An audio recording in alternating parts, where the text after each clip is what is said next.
So Mine came on green, but It did, right. did yours go back there? Mine's green, I think Tim's is red. Did you turn yours off and on? I did too, it wasn't Who running. charges these? Well, Came on they were green. all in here. I don't think they charged me because it's actually on. I took it down already. Oh, See, it came on green and then turned here, I'll give red. you mine. Let's leave that one, we're gonna need it. We'll just, if you guys can check. Yeah, I don't share well with others. okay.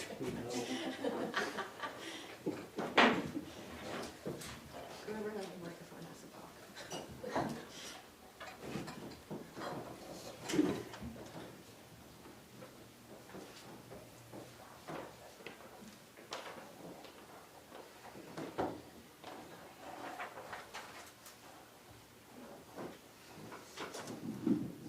Call this meeting to order.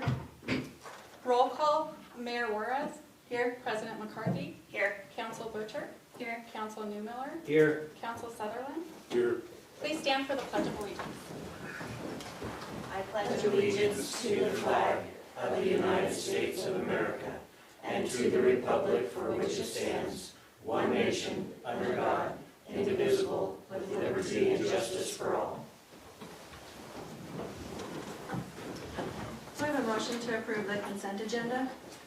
I make a motion to approve the consent agenda. second. How does council have any discussion? How does council vote? Aye. Aye. Aye. Aye. Motion passes. At this time, we're going to have a presentation from our water treatment supervisor on some of the notice that went out. And he'll talk, and after which point we'll open for public discussion, but not until after I publicly open that. All right, Mayor and Council, thank you so much. So tonight we're going to discuss the issue of disinfection byproduct exceedance in our water as a violation of the Safe Drinking Water Act. So what this issue is in relation to is a 4-quarter location running total of trihalomethanes, which are an unintended consequence of treating water and making it safe.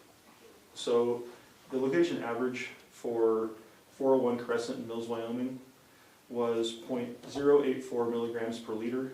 The EPA establishes a maximum contaminant level of 0.080 milligrams per liter. So we were high.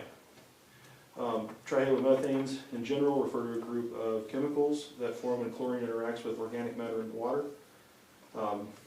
There's 4 primary trihalomethanes, each of different health concern. We'll get into that a little bit as we move along.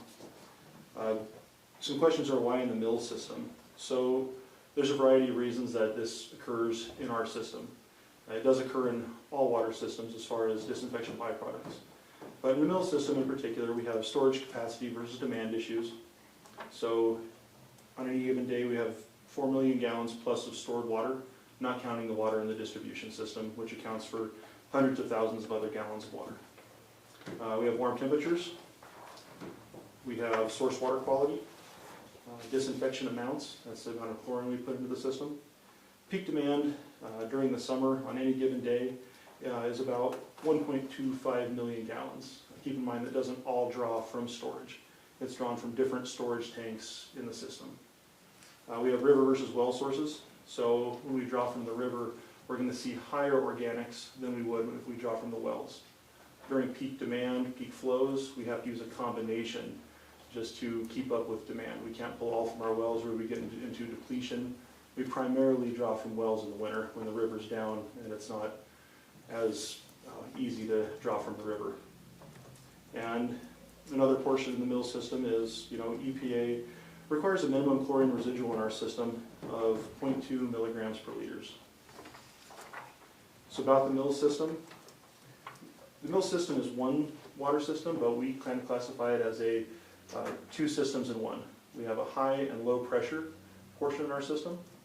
So these are separated by valves at various points around town. So the reason we have to separate these is because if the high pressure system interacts with the low pressure system as things currently are, it would overflow tanks and that would cause flooding issues and whatnot. So we also have demand issues across our system. So in particular, if we look at this map, I know it's kind of hard for the audience to see. There's various colored dots on the map back here. So blue dots, the large blue dots there, those represent large volume storage and some more or less the high pressure end of our system. The green dots represent our booster system, which is lower pressure, and our water treatment plant, which has finished water tanks. And the yellow dots, just for reference, those are the points in our system where we do disinfection byproduct sampling. So when we talk about water demand across our system, water demand is not an issue when we talk about the lower pressure side. And it's not an issue as far as disinfection byproducts there, because what happens is we pump water from our treatment plant to a booster station, which is right on the hill right by 4th and Poison Spider. From there, we pump water to our storage tanks up on the hill, and those are primarily used to feed other parts of mills, parts on the other side of West Yellowstone Highway, or the parts, I guess, that would be on the more northern side of Poison Spider. The rest of the town is primarily fed off the booster system. So water is pumped to the booster, or tank 1, and that water is consumed out of that tank. A portion of it is pumped up to feed the other tanks. In line with our system, each month we're required to go to various points in our distribution system and do monthly bacteria sampling. This ensures that we don't have pathogens in our water. So speaking to storage of water, we have a water age concern here primarily. And water age refers to the length of time water spends in the distribution system or the storage system. The higher the water age, the more that water has time to interact with the disinfection agent. In this circumstance, it would be chlorine. The more time water has to interact with chlorine and the organics that are in there, it leads to reduced concentration of the chlorine or the chlorine residual, and increased potential for microbial growth or detriments to water quality, such as disinfection byproducts. The residuals are collected daily, like we said, and flushing operations occur when low residuals are identified in the system. The causes of high water age include oversized pipes and tanks. I don't believe we have those issues. We have decreased water demand due to conservation efforts or otherwise. I do believe that is an issue that we face, just decreased water demand for a variety of reasons.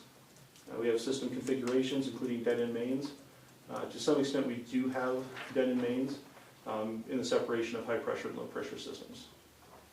And then you can have incorrect valve positioning, valves that should be open or valves are closed. That's not something that we feel is an issue. How disinfection works. The most common method, the method we use, is chlorine added to raw water after filtration. Chlorine effectively kills waterborne bacteria and viruses, and it keeps water safe as it travels from the treatment plant to the consumer's tap. Chlorine is a lifesaver with regard to drinking water, but as has been stated, unintended consequences happen when chlorine continues to contact organic matter for a period of time. That results in disinfection byproducts. And they're of greater concern for systems like ours that use combinations of surface water, like our river. Surface water sources are, in most events, likely to contain higher levels of organic matters than well sources would. EPA sets limits, balancing health benefits of water disinfection with the risk of exposure to disinfection byproducts, which are continually in the water. Since the discovery of disinfection byproducts, according to studies dating back to 1974, over 600 disinfection byproducts have been identified. The number of disinfection byproducts is only a fraction of the total of organic halogen generated in disinfected water. Of the over 600, approximately 100 have undergone systematic, quantitative, and comparative toxicological analyses. Health concerns related to disinfection byproducts. Epidemiological research demonstrates low but significant associations between disinfected drinking water and adverse health effects, including cancer of the bladder, colon, and rectum. Some studies report weak associations with pregnancy outcomes. However, evidence is inconclusive. So I'll take a quick moment to talk about other forms of disinfection, because it's A common question that we get is, is there another way we can treat our water that would reduce these or eliminate these problems? But just briefly, other forms of disinfection include the use of chloramines, which is a chlorine and ammonia combination. Chloramines, they do in fact form lower levels of regulated disinfection byproducts than chlorine, but depending on source characteristics, like ours, different sources, they have the potential to form other byproducts, which are just as harmful, or if not more harmful, and they can increase the risk of nitrate formation and actually increase corrosion in the distribution system. Ozone's another effective method. Doesn't have any taste to it, but it creates other disinfection byproducts and does not provide protection in the distribution system. So chloramines or chlorines still have to be added if you use ozone primarily. And ultraviolet light, which is typically brought up, is an effective way to clean drinking water, but like ozone, it doesn't provide continuous protection in the distribution system. So chloramines or chlorine must still be added. Managing the byproducts, each byproduct behaves differently in the distribution system. Some byproducts may be at low concentrations in area where water has been in the distribution system for a short time. Others may be at low concentrations where water has been in the distribution for a long time. Concentrations of disinfection byproducts are also variable with temperatures and seasonal water quality changes. We will see changes in ours because we will be switching more toward wells and we will have colder temperatures on the horizon, hopefully. In any case, we have dose optimization considerations, which considers the amount of disinfection we use over time. More chlorine in the water a higher chlorine residual in the water allows for more chlorine to interact with organics in the water. So you may see increases in disinfection byproducts. But at the same time, we have to keep a residual in there of sufficient quantity to keep the water safe from harmful pathogens that could be in the water. The path forward, drinking water treatment, distribution operations must continually meet the competing objectives we just spoke about. We must provide adequate protection from bacteria, viruses, and microorganisms, and we must seek to reduce levels of disinfection byproducts to meet EPA standards. We've began targeted flushing to reduce water age. The affected area, which is on the north side of West Yellowstone Highway, has nearly 6 miles of piping that requires flushing of over 83,000 gallons to continue to have fresh water in those mains. We've begun that process, and we have done that process continually in the past. We're just doing it a little more aggressively now. Fluctuating storage capacity. This will begin. Our treatment plan is going to be alternating capacities to match flow rates, decrease overall water age. And we'll be beginning pre-treatment aeration, which is a process we are going to implement to remove additional organics before things enter our distribution system. Any questions from council? When you're at work, do you drink the water? All the time. My children drink the water, they go to middle school. And so I think the biggest thing, misconception on social media was that this was affecting the entire city. I want to clarify that those TTH is in every water source. However, the affected area that reported the touch high was only in the highlighted area there. So a lot of people are claiming that it affected them when in fact it did not. So I want to ask you another question. And this is in multiple sources of water, right? So if I go and get a bottled water, would it still be in that? It's hard to say. So bottled water isn't regulated by the EPA, it's regulated by the FDA. There are sources, rural water sources that have studies that indicate that somewhere near 64% of bottled water is actually repurposed tap water that's maybe ran through some form of filtration. So disinfection byproducts could be in forms of bottled water. I can't say to any particular form of that. I think I'm familiar with 2 bottled waters that are bottled directly from tap and labeled by the major soda manufacturer.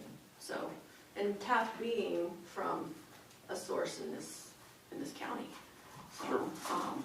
So yeah, I think it's safe to say that yes, it is in the bottled water people are purchasing here locally, certain ones at least.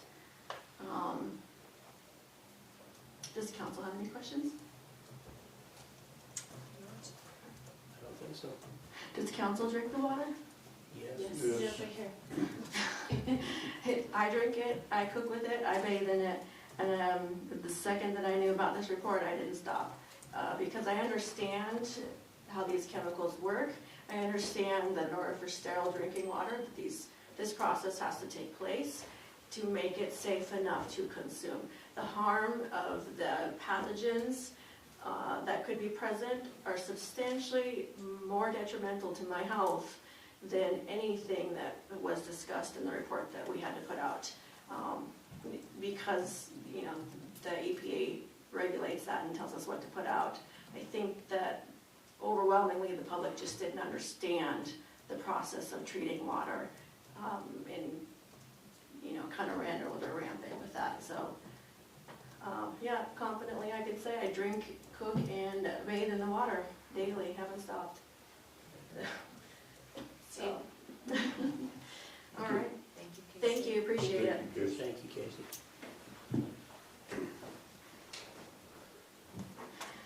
All right, at this time, we are going to open discussion. For those who would like to speak in open discussion, we do ask that you approach the lectern and address the council. You have 5 minutes, the timer's there on the wall. You can speak on any topic. However, comments from the gallery will not be tolerated, as it is looked at as a disruption to the speaker and their rights to speak publicly. So if comments are made from the gallery, there is a chance that the council president will remove you from the gallery. So again, we please respect decorum, be respectful to the other commenters in our public session as well. Please be mindful that we are live, and so language of any sort of vile nature will not be tolerated. At this time, I'm going to open for public discussion. Please state your name for the record and approach the lectern if you'd like to speak.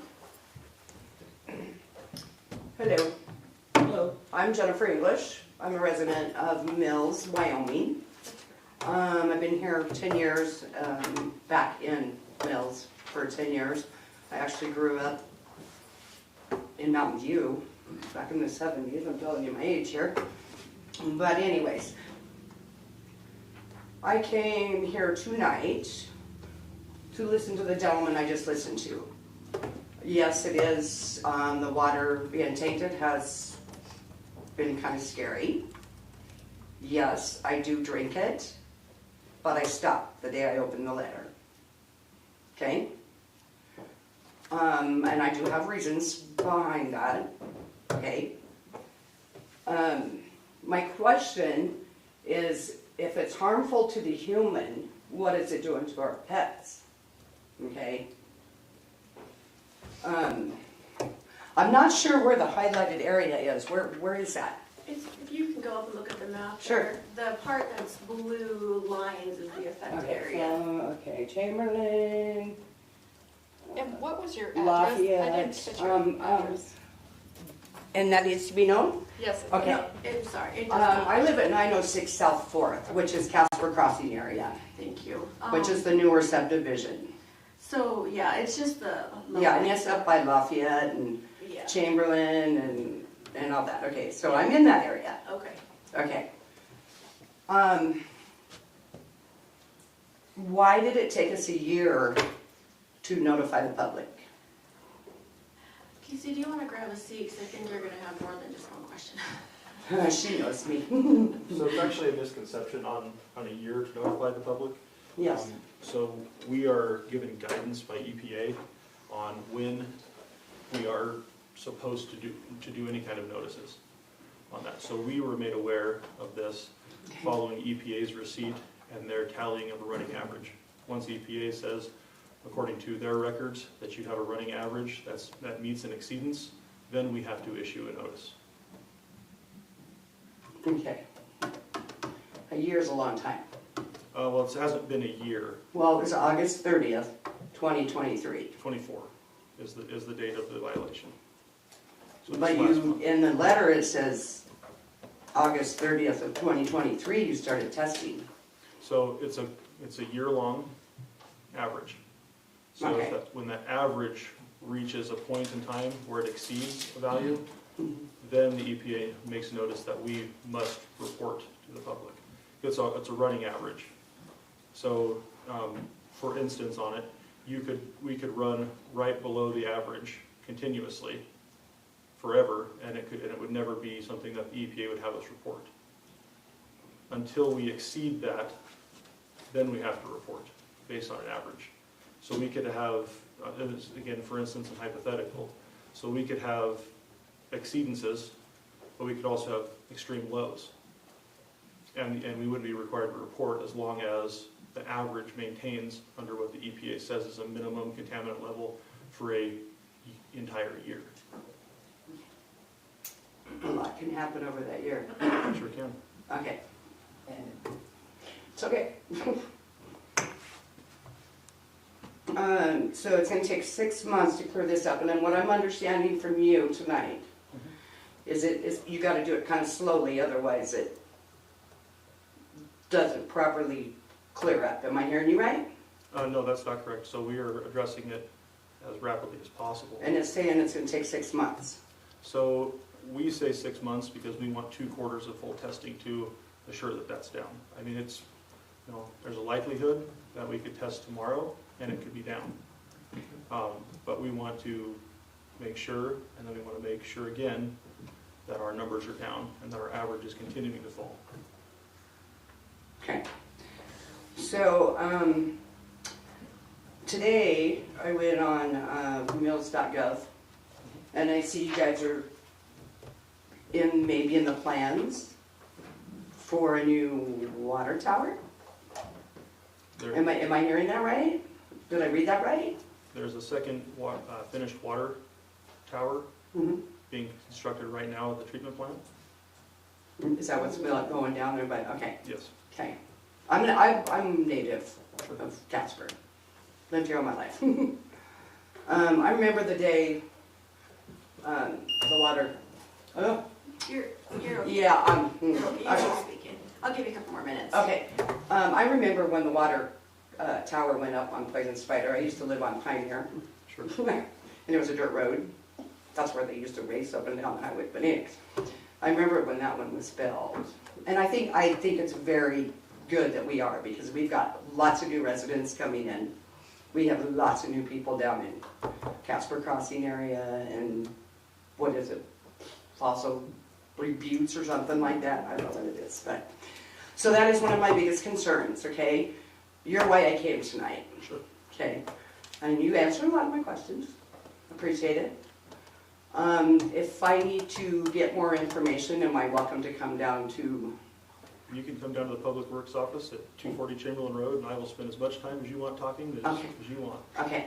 Take Thank all you. of this time if you could. No All right. problem. I have one more thing I want to address because I'm here tonight. Can I address your pet comment? Because I mean, I still drink the Yeah. water, but Yeah. the way that, I mean, I give my dogs water too also, right? Mhm. So it's dosage over a continued amount of time. And as much as I love our pets, even if we gave them the highest dosage, that the number that we reported, over their lifetime, which at best is 13 years, they wouldn't see the results of any impact of that, if that makes sense.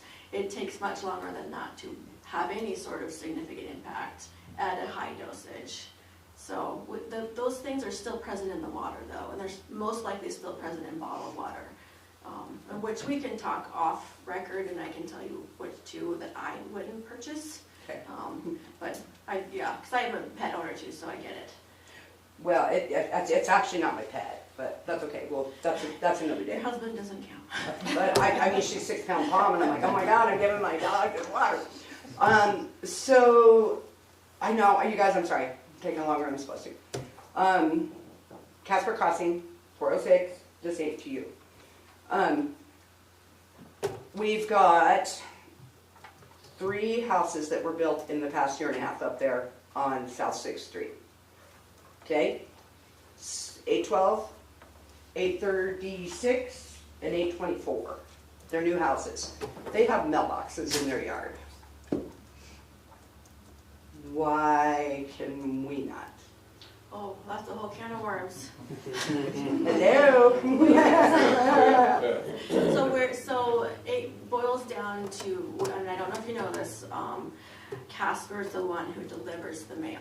And they're already up there. Yeah, and there's a street, many streets where one house gets it and the next neighbor does not, and it's absurd. But this has gone all the way up to Congress. This is how. Good, serious this is. So good. I don't want you to think that it's not getting anywhere. We finally made a little bit of progress, and our Congress reps are trying to help advocate for our own zip code so we can take it a little bit more seriously and start to address some of these concerns. So it's frustrating, and our post office is very busy to the point where we almost can't get in and out of it anymore. So, and some of us deal with this. I mean, I don't have mail to my house, you know. So I know your zip code's like 2 different things, you know. it's a yeah. nightmare. I mean, I've done it for 10 years, and I have people that move in and they didn't have mail. Yeah. Okay, Yeah. just that, and I just want to put that out there because It'll it's- take. I'm a taxpayer, so. Yeah, Okay. it'll take a congressional act to pass that at the federal level. For I will you to sign get any mail paper to your you house. need me to sign. I will even walk it around my neighborhood for We you if I have actually to. we do need that, and I'm serious. I will do that We for you. Yes, we would love that. Okay, Thank you, appreciate it. Thank you. nice to see you. Thank you. Thank you. Thank you.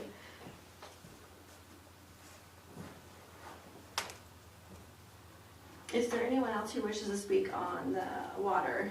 Yes. I just have, I'll be as brief as I can.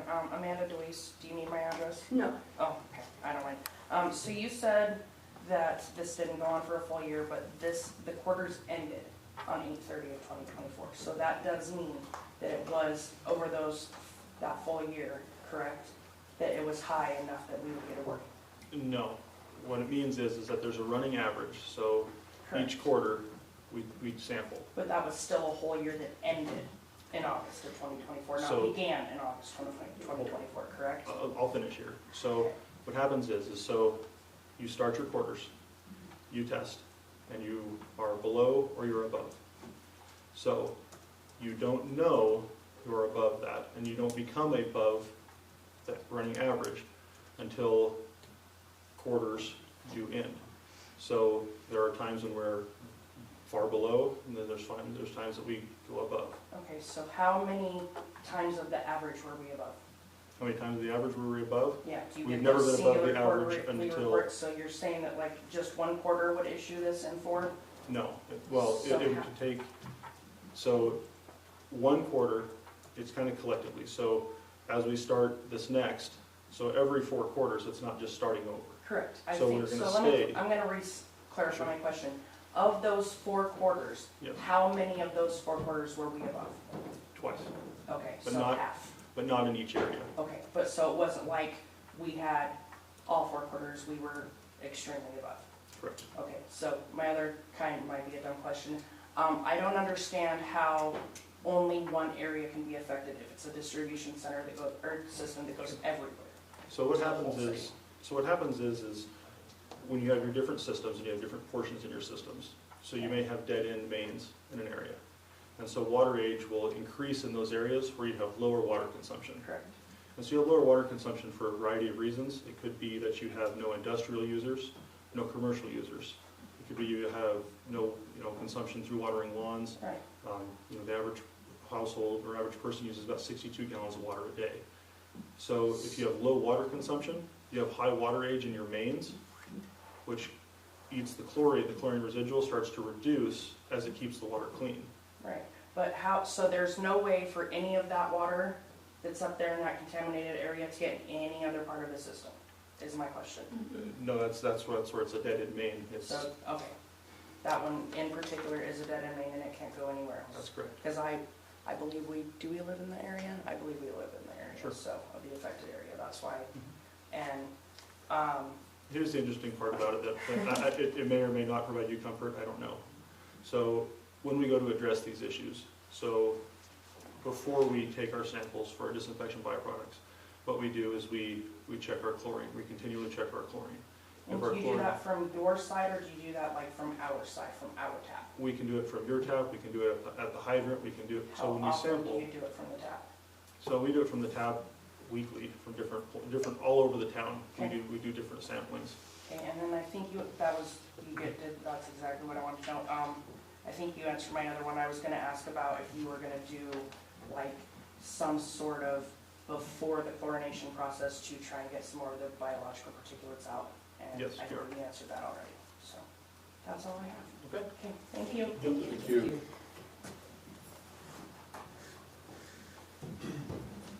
May I ask something? If we want our Rick, water can you- fish. Can you please come to the microphone so we can properly? No, but this gentleman, No, it's okay, mine's not related to this, so if yours is, no, you got it. I just want a simple question.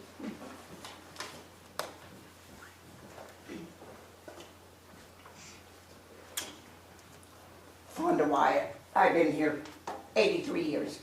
But what I'd like to know is, if we feel our water is not safe, can't we take a little vial down here by the fairgrounds and get it tested? Is that where you do that? You know, we contract through Energy Labs. I guess, in which parameter would you want it to be tested? Well, just my drinking water, because I have good water.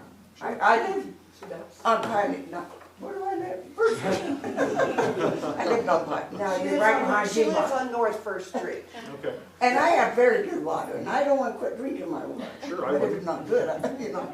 But I just, one time or another, I got some tested right down there by the fairgrounds, you know, in that building, but. we can do testing in our lab at our treatment plant, and we can provide you with results that we can test with. We can come and take a sample and take it to our lab, and that would be something that the council authorized, us to expend some cost on that. We could do that. I don't see an issue with that. So the lab that we test with is EPA certified. And I will tell you that it's not as easy as putting a cup under the faucet. Oh, okay. There's a sterilization method that has to take place first to make sure that none of the contaminants are coming from the faucet tap itself. From the dirty bottle or something. Exactly, or even the filter that's on the base of your faucet tap, if that makes sense. So, but that lab will let you bring a sample in and test it, but, I would recommend working with the guys to find out how to properly take a sterile sample. Well, I've not had no problems, but then, you never know, so. Okay, thank you. Thank you. Thank you. Are you guys here for the water budget?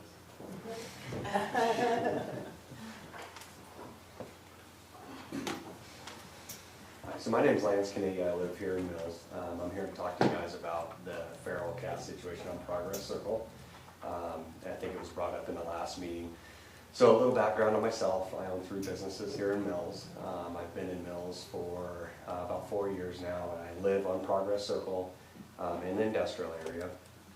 As you guys know, there was an issue with Linda Terrell regarding a TNR program for feral cats. I think you guys were a little misguided at the last meeting, so I'm here to shed some light on that and then also offer some help for that. So the situation with her, in the last meeting, it was recorded that I was trespassing and that I performed property destruction with hers. If it matters to you guys, I have proof that she had cat shelters on my property, and that's what I did, is I removed them. I don't know where she thought I destroyed them. I put them back on their property, but they were definitely on mine. I've lived there for 3 years. And when I first moved in there, she was setting traps on my property, similar to what you see on a cartoon where they set up a box with a stick and a rope with food under it. And there was like 10 ropes, and she was parked in my driveway. I had no idea what this lady was doing, so I asked her, and she told me about the TNR stuff and what she was doing. So I just kind of was dumbfounded by it, and I let her do her thing. She sat there all night with another lady in her car doing this. I let it go. The whole time that I've lived there, she's fed these cats that she's taking care of, but it's presented a problem for our whole neighborhood. We have an extreme amount of raccoons, and I know that sounds kind of ridiculous because of where that is. It's right next to a wild area, but it's constantly increasing. So we approached her and asked her to stop because she's feeding raccoons. I live there. We spend a lot of time in my backyard, which is about 30 feet from where she's doing this at. She got confrontational with us, said a bunch of nasty stuff, and there was an argument that we can agree that we were at fault in some of that too. Then I called animal control. They told me that that was against a city ordinance to do. They got involved, went and talked to her, told her to stop. And then I know that she reached out to the police department and was complaining to them, saying that they couldn't make her stop.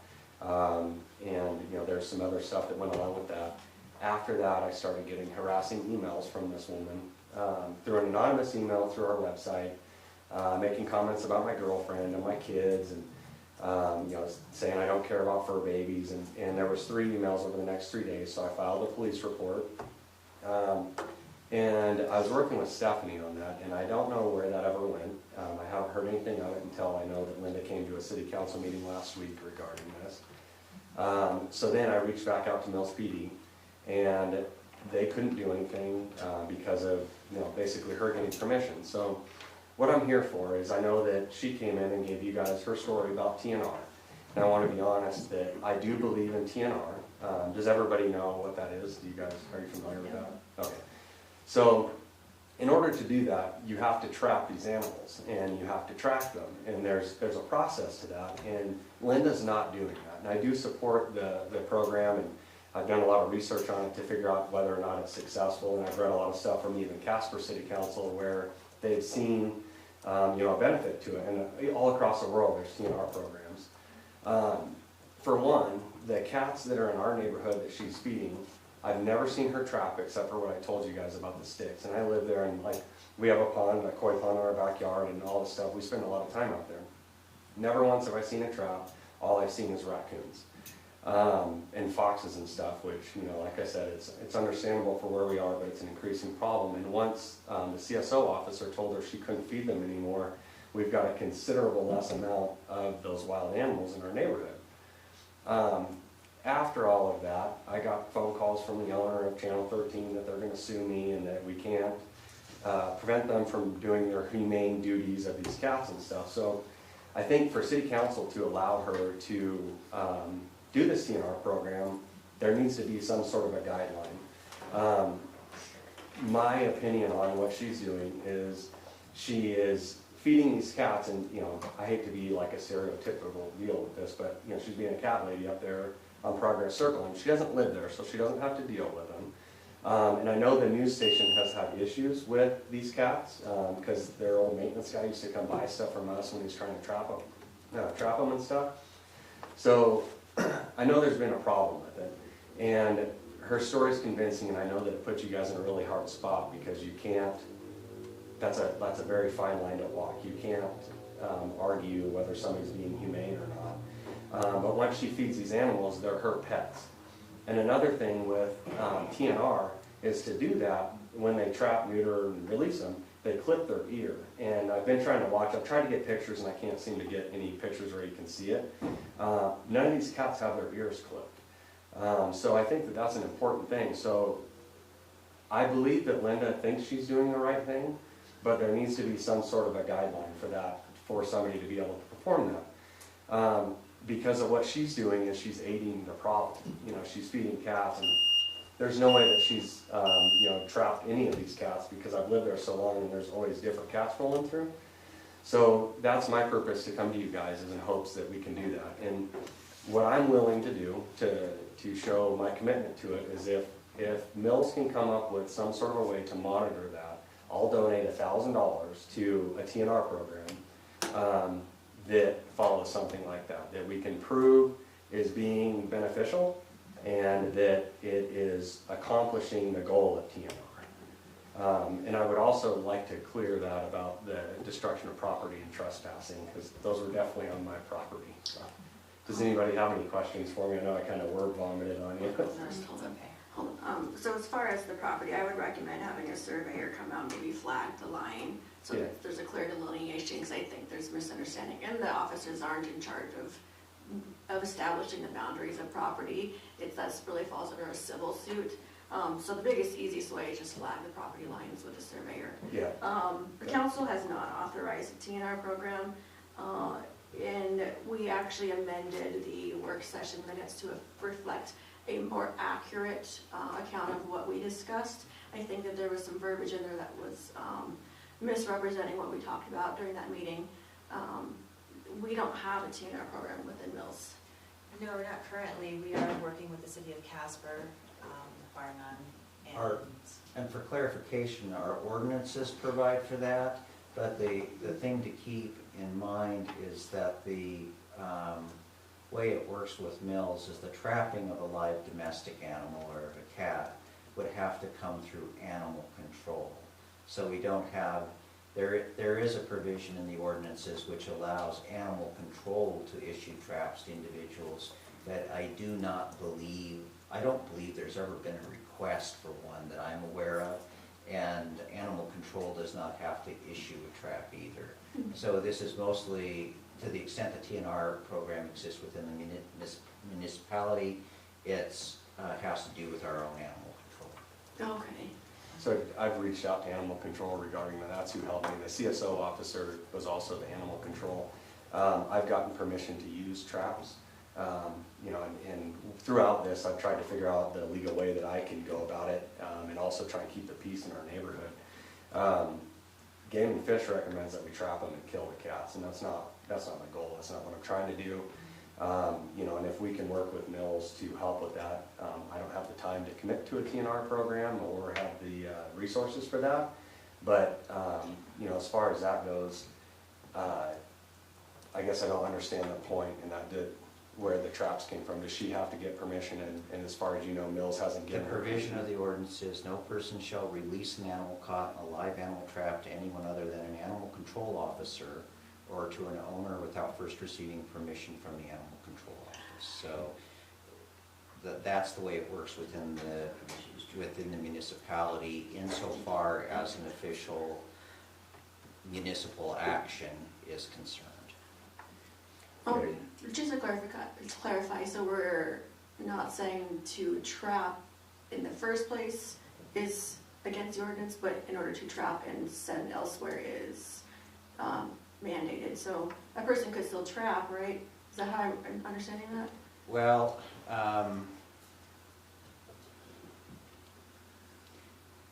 basically the way our ordinance reads is that no person shall release an animal caught in a live animal trap to anyone other than animal control.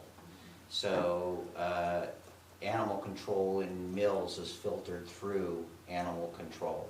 So a person who is seeking to trap an animal really ought to contact animal control. Now this, the other part of this talks about domestic and domesticated animals. A raccoon is not a domestic animal. They're a wild animal, and topics about trapping raccoons are the province of the Game and Fish Department, not the City of Mills. Okay, I understand that. So there, I believe, and you know, you would probably know where I'm getting this from.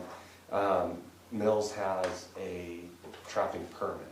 The CSO or animal control officer for Mills told me that Mills has a permit that you have to have, and basically what that is we have to notify Mills PD that we're going to be using a live trap. So, you know, I don't know if, I guess if we're kind of going down a different rabbit hole than my point of this. I don't believe that she's trapped any animals, and I can legally do so. And that's what the next steps for us will be to eliminate the problem. And it's not the raccoons. Here's what I would suggest is you ought to contact animal control, and we can work with animal control. I can get in touch with them on any of the points of this that are necessary to clarify. Mm-hmm. But there's an entire range of problems that begin to come up. It's one thing for animal control when they're controlling domestic animals. It's another thing when you're seeking to control domestic animals. And it's another thing entirely when we begin to talk about wild animals. So what I would suggest is if we try and delineate all of that this will turn into an epic length city council meeting, because there's a variety of things the town can and cannot do, or will and will not do. And so what I would suggest you do is probably contact the animal control officer, or code enforcement basically, and if there's any questions they can coordinate with us. I'll coordinate with the police chief, and we can line out anything that can and cannot be done. Don't feel that I'm trying to argue with you, because I promise you I not. don't, but I've done all this research already. I'm sure you have, but the thing about it is that the legal end of it Mhm. is fairly complicated, and I would prefer that you do it this way, and then I'll talk to him, because the thing is, if you go down the wrong road, Mhm. any missteps you make, Mhm. it won't matter that code enforcement or the police department or animal control or even me told you that, oh, it was okay. You will be on your own. Yeah. And so I think that it would behoove you to be careful, Mhm. and we can line things out one way or another. Mhm. Yeah, and I understand that completely, and I have went down those avenues. I've talked to Mills PD, as well as animal control, and, you know, game and fish also. The cats in question are considered predatory animals in the state of Wyoming. They're feral No, they're cats. not, actually. They're not. So that's always the problem in this. People get an idea that's a misdirected one. They're not considered a predatory animal. And a cat that is not owned by somebody is considered an unowned animal, which is a different category yet. Not defined by the game and fish, so that must be a Mills thing, because No, I just looked up the state statute today. They are not a predatory animal in the state of Wyoming. That doesn't mean they're a protected animal either. A feral cat is not a protected animal as far as the state is concerned. It's an unowned animal. Okay, we got conflicting deals from the game and fish, because that's where my source was the game and fish office in If the Cheyenne. game and fish so- told you that, they're wrong. Okay, I Because understand. predatory animals in Wyoming are basically coyotes, and believe it or not, jackrabbits are defined as a predatory animal because of the amount of forage they consume.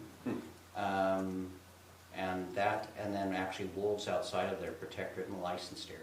Okay, I Feral understand. cats are not protected, Mhm. so to the extent that matters to you, they're not protected, but they're not a predator. You can't go into the predator control board and say, look, I've got a feral cat, and they're gonna say, see the door. All right, I understand. I just have a quick question. Yeah. Did you say, is she trapping the cats? So And- my purpose of bringing that up was she is claiming a TNR program, and she's advocated one with you guys in the city of Casper, and other places. And in order to perform that, you have to trap, neuter, and release. That's what TNR means. And she's not doing that. And from my interpretation of the last city council meeting, she was granted permission to take care of these animals, because it's the humane thing to do after the TNR program. Because TNR programs, the idea behind them is you trap, neuter, and release them, and then you have to take care of them so they don't just go out and starve to death. That's the theory behind it. And so that's, by her doing that, she's claiming that she's doing the TNR program, but she's feeding cats that are truly not a part of the TNR program, as well as raccoons and other animals. Okay. So she's getting grace by claiming the TNR program, and it's not accurate. So that's my point of bringing it to you guys. You know, and I'll probably be in touch with you, because I want to make sure, for one, I don't want to kill these animals. That's just not my goal, and I don't feel like that's the right solution. And I want to help out, because all cities across the whole country have feral cats, and this huge problem. And you can Google it and read for hours on what people do and the problems they have and diseases and all these things. And then, like I'm sure you were getting to also with the rabbit hole of whether they're domesticated or not, because by definition, if a cat is a part of the TNR program, it's a domesticated animal, because cats are free-range animals. And I mean, it's just like you're saying, it's a whole rabbit hole to go down. I think, so I kind of in charge of getting our TNR program up, and, well, not in charge of it, but helping and with all the animal stuff. Great. So we don't currently, like, I mean, we have passed saying that we would, but we don't like, so what we're trying to do, what we would like to do, but we don't have funding for it, is to actually have a real TNR program to work with all the other municipalities.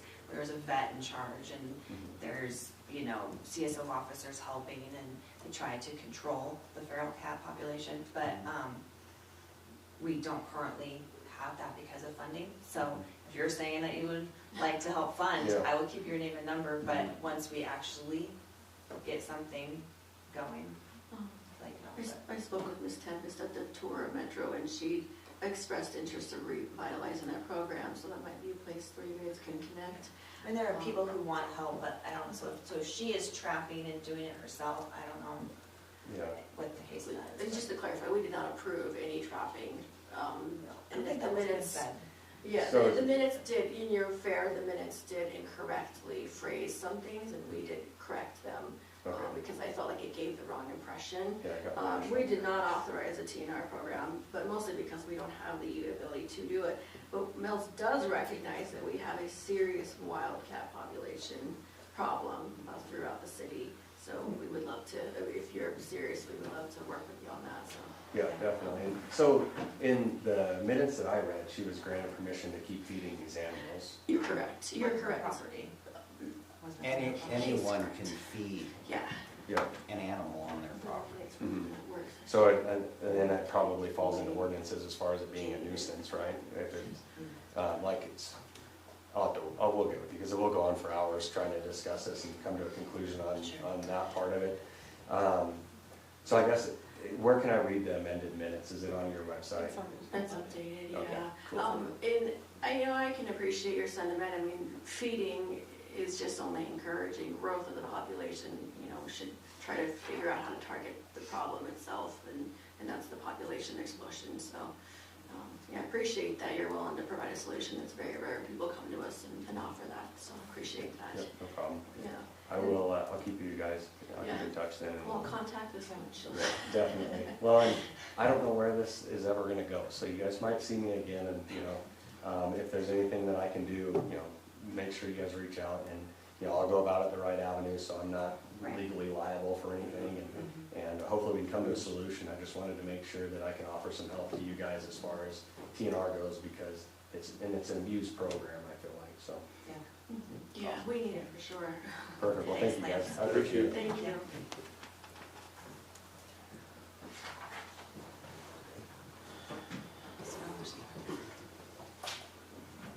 I don't have a cat problem. Question for you. Say you guys using authority, Yes. What is your name? Chester Walsh. Don't know if they're down 8604. Thank you. Chlorine doesn't kill all the pathogens, so. It'll kill maybe like 90% of them, which is about all you can get anyway. When was the last time you guys ever changed the medium on that? You filter your water, don't you? We change the medium frequently. Not frequently. So filters are routinely changed out. We have 3 filters, and filters only have a certain amount of lifespan to them. Right. And every time that a filter reaches lifespan, which is monitored at our treatment plant, a new filter is put online. And when is this? When was the last one you guys ever did? I'm sure there was one today. It's a daily occurrence. Filters are You're constantly not trying to changed. blow smoke up my butt, are you? Not at all. It will decrease in frequency over the winter because less water is going to be Well, demanded true. through there. But in the Well, summer, we run 2 filters. Yeah, how long does it last? Some last less than a day. It just depends on the water demand and what's the source quality, or what the source Are we of the talking quality. about the same thing? I believe we are. What's your, Filtering the water, the Yep. raw water. that's what we're talking about. Okay, those should last about 5 years. But you might be thinking of a personal home one. The amount of volume that goes through the plant is, the volume of water we have through there is just, it's enough to burn through 1 or 2 a day for summer usage. So how our filtration system works is we have 3 septums. And Yeah, inside those septums, they're essentially a bag system. right. And those are coated with 3 different mediums essentially to trap organics and Okay. any other kind of material in there. So the thing is that media will basically reach its lifespan and to where it's no longer effective to catch. So what you guys are doing is using the bags for the medium. Well, it adheres to the bags. It adheres to it. So it's a combination of a perlite, which is a volcanic glass, Right. aluminum sulfate, Right. and those things are mixed, and the bags are coated with that. and then water is ran basically pressurized against it, Right, and all of the, you know, organics are caught, right. you know, a substantial portion of them, and then clean water exits, at what point in time it is chlorinated. So at least you guys can do a check at the farthest end and make sure that you're getting your chlorine down there. Yes. It leaves the plant it has to leave the plant with a certain level of chlorine before Right. it goes into the distribution system. He's using that test of hourly over there. Continuously, Yeah. it's a continuous test. That's all I need to, And I'm sure they'd be happy to give you a tour. It's a pretty interesting process, the treatment plant down there. It's a good one. I'd recommend it. I'll do that. Thanks, Jess. Is there anything else for open discussion? Do we issue permits for, we don't, obviously, for trapping.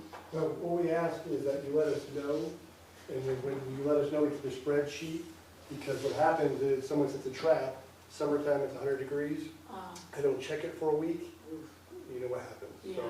So when they get let us know they're gonna trap, we actually go by and make it at least once a day, make sure dog cat's back on the trap. Oh, okay. That's good to know. Can I trap a cat in my yard that I don't want in there? You might come back. A nuisance, a nuisance. Thank you for your time, you guys. Thank you. Ordinance number 818, second reading. An ordinance to rezone Lot 2, Hayes Simple Subdivision, City of Mills, Natrona County, Wyoming, from Manufactured Home District, MH, to Manufactured Home Park, M-P. I move that we approve ordinance 818 on a second reading. Second. Is there any discussion? How does council vote? Aye. Aye. Aye. Aye.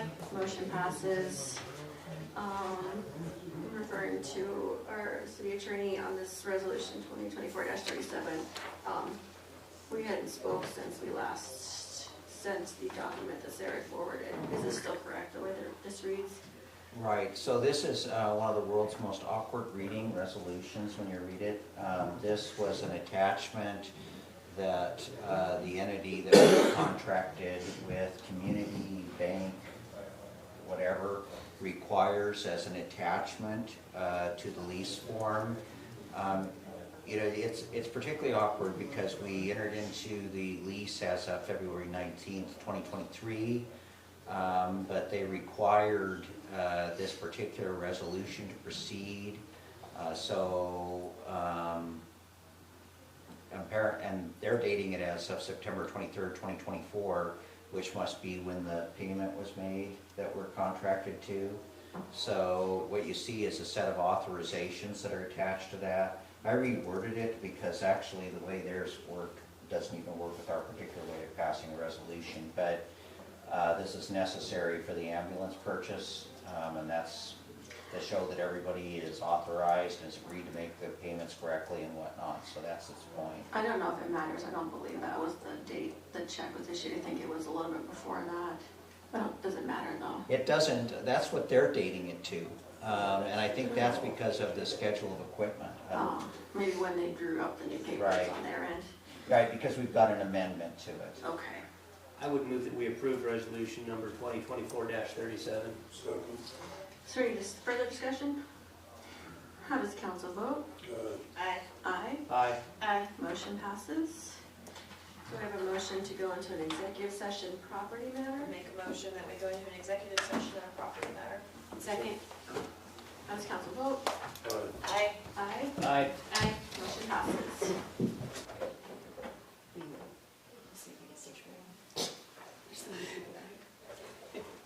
Hey, sometimes I start talking. Sometimes I don't listen. And I'm, wait, what? Are we on? Yeah. Oh, we're live? Oh. That's all. Hi. Are we on? Yeah. Are we turned off? No, we're good. You're saying hi. We're just saying hi to everybody. Yeah. Hi, everybody. Just talking about.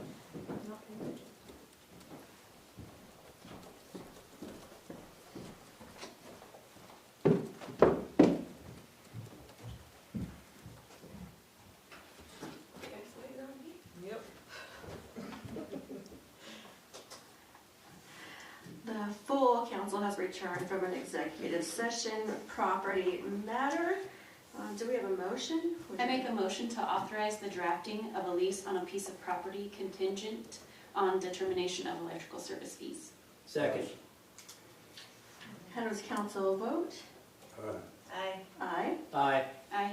Motion passes. Do we have a motion to go into an executive session legal matter? I make a motion, we go into an executive session on a legal matter. Second. How does council vote? Aye. Aye. Aye. Aye. Motion passes. A comment from staff? And council and mayor, after coming out of executive session, we would like the record to note that the staff has been directed to continue to look into the topic of certain contributions and payments so that we can accurately determine the nature and extent of the same.